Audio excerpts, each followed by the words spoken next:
अगर आप पेनक्रेटाइटिस की समस्या से हमेशा के लिए छुटकारा पाना चाहते हैं, मतलब इसको परमानेंट और स्थायी इलाज जानना चाहते हैं, तो इस वीडियो को देख सकते हैं। साथ में मैं इस वीडियो के अंदर पेनक्रेटाइटिस होने के पीछे का कारण और क्या अगर उसका इलाज समय से नहीं कराते हैं तो क्या-क्या कॉम्प्लिकेशन देखने को मिलेंगे, और अगर आपको पेनक्रेटाइटिस की समस्या है तो कौन-सी जाँचें कराना चाहिए, उसके बारे में डिटेल में इस वीडियो के अंदर जानकारी दे रहा हूँ, ठीक है? और इसका परमानेंट या स्थायी इलाज क्या होता है, वो भी इस वीडियो के अंदर पूरा डिटेल में हम डिस्कस करने वाले हैं, ठीक है?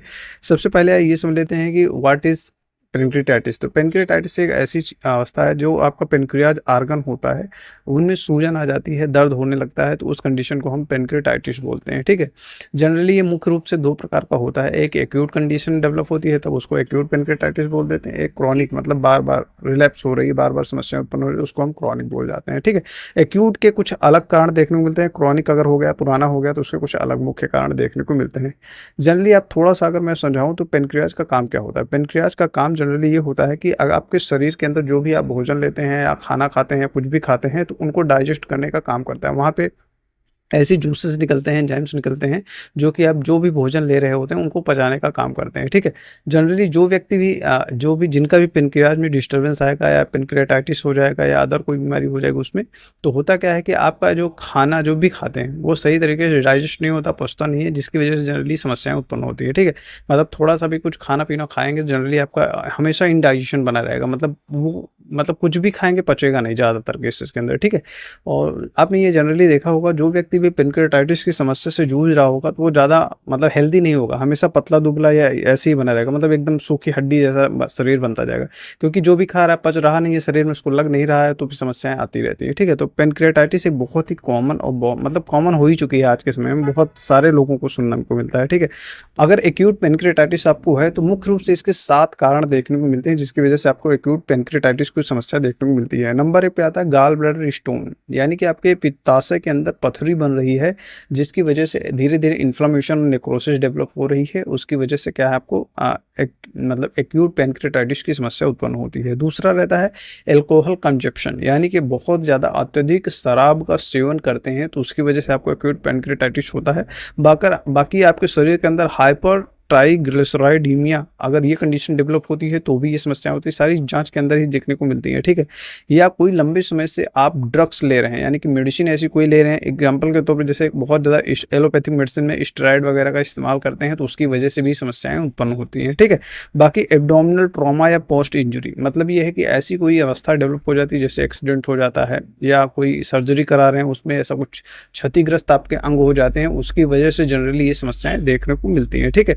बाकी एक मुख्य कारण देखने को मिलता है वायरल इन्फेक्शन, जैसे मम्प्स का इन्फेक्शन हो जाए, किसी भी वायरस का अगर इन्फेक्शन हो जाता है, तो उसकी वजह से भी एक्यूट पेनक्रेटाइटिस की समस्या देखने को मिलती है, ठीक है? बाकी एक और मुख्य कारण देखने को मिलता है, वो है ERCP प्रोसीजर। जब ये चीज़ें करते हैं तो उसकी वजह से भी एक्यूट पेनक्रेटाइटिस की समस्या देखने को मिलती है, ठीक है? तो ये कुछ 7 मुख्य कारण हैं जो कि एक्यूट पेनक्रेटाइटिस के अंदर देखने को मिलते हैं। सेक्शन सेकंड की बात करें, जिसमें क्रॉनिक पेनक्रेटाइटिस आपको हो रहा है, तो उसके पीछे का ज़्यादातर मुख्य कारण देखने को मिलता है, वो यही है कि लंबे समय तक मतलब अल्कोहल का कंजप्शन कर रहे हैं। वही एक्यूट वाला ही क्रॉनिक धीरे-धीरे डेवलप हो रहा है ना, बहुत ज़्यादा लंबे समय तक अगर ड्रिंक करते हैं, चाहे किसी भी प्रकार का आप नशा कर रहे हैं, एग्जांपल के तौर पे जैसे मतलब कुछ लोग कहते हैं कि दारू नहीं पिएँगे लेकिन बियर पी लेंगे, लेकिन आपको ये नहीं पता होना चाहिए कि बियर और दारू में कोई विशेष अंतर नहीं है।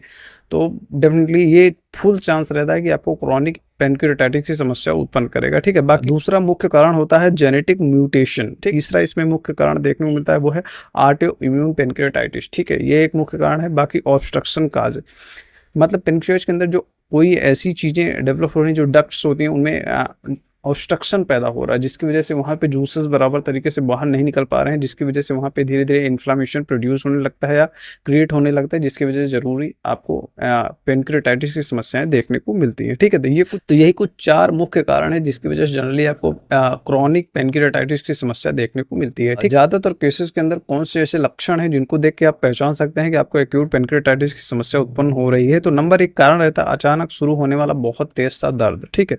बहुत तगड़ा दर्द होता है इंसान लोट पड़ जाता है। मैंने अपने पर्सनली आंखों से देखा है तो मुझको आइडिया है, बहुत ही गंभीर सिचुएशन बनती है, मतलब पीठ तक दर्द आता है। आगे से ऐसा लग रहा है कोई भाला सा खींच के, मतलब इतना इंटेंस पेन होता है कि पीठ तक पूरे दर्द जा रहा होता है। ठीक है, बार बार नौजिया, वॉमिटिंग, उल्टी, चक्कर, ये सब चीज़ें देखने को मिलती है। ठीक है, पीठ में दर्द बहुत अचानक बना रहता है, पेट में सूजन और कोमलता की वजह बनी रहती है, बुखार जैसा शरीर में लगा रहता है। गंभीर मामलों में ज़्यादातर हाइपोटेंशन की समस्या हो सकती है, यानी कि शॉक की समस्या डेवलप हो सकती है। बाकी रिस्पिरेटरी डिस्ट्रेस देखने को मिलता है, मतलब सांस लेने में तकलीफ होने लगती है। तो ये कुछ मुख्य सिम्टम्स रहते हैं जनरली देखने को जो मिलते हैं। ठीक है, कौन मुख्य रूप से आइए समझ लेते हैं कि क्रॉनिक पेनक्रियाटाइटिस की समस्या हो रही है तो कौन कौन से लक्षण देखने को मिलेंगे। क्योंकि बहुत सारे लोग क्या है, जैसे एक्यूट वाले तो जल्दी डेवलप, मतलब खत्म ही हो जाता है।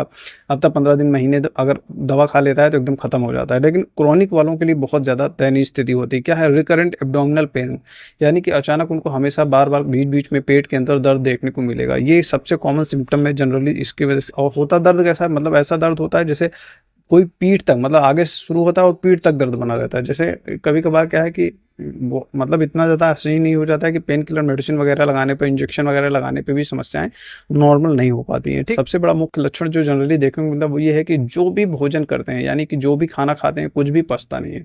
मतलब थोड़ा सा भी खाना खा लेते हैं तो उनको इनडाइजेशन की समस्याएं स्टार्ट हो जाती हैं। ठीक है, अब बाकी एक मुख्य कारण देखने को मिलता है वेट लॉस। मैंने आपको शुरू में ही बताया था कि जब आपका एब्जॉर्प्शन ही सही से नहीं होगा, यानी जो भी खाएंगे पचाएंगे उसका जूस ही बराबर नहीं निकल रहा है, निकल के जा रहा है जिसको डाइजेस्ट कर सके, तो आपको वेट लॉस होना स्वाभाविक से। तो आपका वजन धीरे धीरे घटना स्टार्ट हो जाएगा, तो सूखी हड्डी जैसे टाइप हो जाएंगे। बाकी धीरे धीरे ये समस्याएं, जिसकी वजह से क्या है कि आपकी डायबिटीज भी डेवलप होने लग जाती है। 3 मुख्य टेस्ट रहते हैं जनरली जो कि कराना जरूरी रह जाता है। चलिए उसके बारे में बात करते हैं। Number 1, blood test. Blood test में कौन कौन सी चीजें करानी है? एक, सीरम अमाइलेज कराना है, सीरम लाइपेज कराना है, सीबीसी कराना है, सीआरपी कराना है, ब्लड शुगर, कैल्शियम और ट्राइग्लिसराइड, ये इन चीजों का टेस्ट कराना है। ठीक है, ये ब्लड से निकल जाएगा, मतलब एक खून आप अपना देंगे तो उससे ये सारी रिपोर्ट्स एक बार में ही निकल जाती है। ठीक है, बाकी अल्ट्रासाउंड करा सकते हैं, पेट का, गॉल ब्लैडर, स्टोन डक्ट, ये सब चीज़ डायलेशन वगैरह चेक करने के लिए। बाकी सीटी स्कैन करा सकते हैं पेट का, कहीं नेक्रोसिस या और कोई चीज़ें कॉम्प्लिकेशन तो नहीं डेवलप हो रहा है उसके। बाकी एमआरआई करा सकते हैं। तो ये सब कुछ मुख्य लक्षण है। स्पेशल के लिए स्टूल टेस्ट कभी कभार करा जा सकता है, वो रेयर केस में, बहुत ज़्यादा जैसे एडवांस कंडीशन बनती है तो उस कंडीशन में आप टेस्ट करा सकते हैं। ठीक है, नेक्स्ट सेक्शन है कॉम्प्लिकेशन, यानी कि बहुत सारे लोग क्या है कि उनको समस्या बनी रहती है, वो इलाज नहीं कराते हैं। तो क्या क्या, मतलब अगर सही समय पे सही इलाज नहीं होता है कि क्या क्या कॉम्प्लिकेशन आपके शरीर के ऊपर देखने को मिलेगा, यानी कि क्या परिणाम देखने को मिलेगा अगर सही तरीके से आप उसका ट्रीटमेंट नहीं कराते हैं। तो एक्यूट कंडीशन के अंदर क्या होगा, एक तो एक्यूट कंडीशन में आपको पेनक्रियाटाइटिस का अंदर नेक्रोसिस डेवलप हो गया, यानी कि आपका जो धीरे धीरे मांस है वहाँ का सड़ने लगता है। ठीक है, ये एक समस्या बनती है। बाकी वहाँ पे एब्सेस डेवलप हो सकता है, फोड़ा डेवलप हो सकता है, वहाँ पे इन्फेक्शन की वजह से सेप्सिस डेवलप हो सकता है। तो शॉक या रीनल फेलियर या डीआईसी, ये सब देखने को मिलती हैं। ठीक है, क्रोनिक कंडीशन में क्या है, बार बार आपको पेट के अंदर दर्द देखने को मिलेगा। बाकी माल न्यूट्रिशन देखने को मिलेगा, यानी कि खाया पिया पचेगा नहीं, ये सब चीज़ें देखने को मिलेगी। सेकेंडरी डायबिटीज देखने को मिलेगा। बाकी बहुत लंबे समय तक इसको छोड़ देते हैं तो कभी कभार क्या है, बहुत रेयर केसेस में है कि कैंसर का रूप भी ले लेता है। ठीक है, ज़्यादातर ये समस्याएं देखने को मिलती हैं। ठीक है, तो आशा करते हैं आपको सारी चीज़ें एकदम क्लियर हो चुकी होंगी। लेकिन कोई भी डाउट हो तो नीचे आप कमेंट बॉक्स में लिख के आसानी से पूछ सकते हैं। ठीक है, अब इस वीडियो के सबसे इंपॉर्टेंट पॉइंट के ऊपर आ गए हैं, इसके ट्रीटमेंट के बारे में। जनरली देखिए, अगर आप क्रॉनिक पेनक्रियाटाइटिस, ठीक है, इस कंडीशन के अंदर क्या करनी है वो चीजें आइए ध्यान से समझ लेते हैं। ठीक है, अगर आपको लंबे समय से, यानी कि साल 2 साल 4 साल 5 साल से क्रॉनिक पेनक्रियाटाइटिस की समस्या है तो आपको सेल्फ मेडिकेशन बिल्कुल भी नहीं करना है। किसी अच्छे होम्योपैथिक प्रैक्टिशनर जो आपके आसपास रहते हैं उनसे संपर्क करके उनसे सलाह लीजिए, अपनी पूरी कंडीशन बताइए, उसके बाद अपना ट्रीटमेंट स्टार्ट करिए। अगर आप इसका स्थायी और परमानेंट इलाज चाहते हैं तो होम्योपैथिक ट्रीटमेंट सबसे बेहतरीन रिस्पॉन्स करता है। ठीक है, इससे आप हमेशा के लिए छुटकारा पा जाएंगे, एकदम खत्म हो जाता है, जड़ से खत्म हो जाता है। बाकी आप शॉर्ट टाइम के लिए आप एलोपैथिक मेडिसिन वगैरह लेते हैं, एंटीबायोटिक, यही सब चीजें चलती हैं ज्यादातर केस के अंदर। एंटीबायोटिक दे दी, पेन किलर दे दिया और टेम्परेरी रिलीफ आपको हो जाता है। लेकिन इसका परमानेंट और स्थायी इलाज चाहते हैं तो ये मेरा पर्सनल एडवाइस आपको यही रहता है कि आप होम्योपैथिक मेडिसिन की ओर शिफ्ट होइए। जनरली मेरे पास जो पेशेंट आते हैं मैं उनको डीसीएम होम्योपैथिक मेडिसिन देता हूं और गजब का रिस्पांस देखने को मिलता है। अगर आप इन चीज़ों से सफ़र कर रहे हैं तो सबसे पहले किसी डॉक्टर से अपना कंसल्टेशन कॉल बुक करके उनसे पूरा परामर्श लीजिए, मतलब एक्सपर्ट की मदद लीजिए, तो आपकी ये जो समस्याएं बड़ी आसानी से ठीक हो सकती है। पर्सनल आपको एडवाइस है कि सेल्फ मेडिकेशन बिल्कुल मत करिए, किसी डॉक्टर से संपर्क करके अच्छे से उनके बारे अपनी पूरी डिटेल केस हिस्ट्री दीजिए, उसके बेस पे जो ट्रीटमेंट चलेगा उसको आसानी से चलाइए। जो भी 2 महीने 6 महीने 7 महीने दवा चलती है उसको अच्छे से चलाइए, आपकी ये समस्या हमेशा के लिए जड़ से खत्म हो जाएगी। ठीक है।